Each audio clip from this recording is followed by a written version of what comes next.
Да си лайф коуч напоследък е много актуално. Всеки почти може да те научи как да преследваш и да постигаш своите собствени успехи. Но само аз мога да те науча как да постигаш ново дъно и ново дъно и ново дъно и ново дъно и да живееш в дъното. Искате да разберете как само за 10 дни останах безработна, бездомна, без гадже, с здравословен проблем, 300 лева разход за лекарства, 700 лева кредит на месец, без възможност за помощ от родители и роднини. И си мислите, че това е ирония? Не, цялата самоирония съм я запазила за поредицата "Жената в чудо".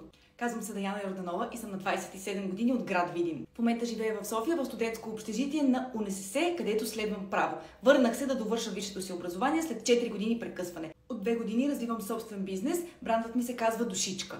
Преди половин година собственият ми бизнес достигна дъното поради здравословни и ред други причини. В момента се възстановявам и градя всичко почти наново.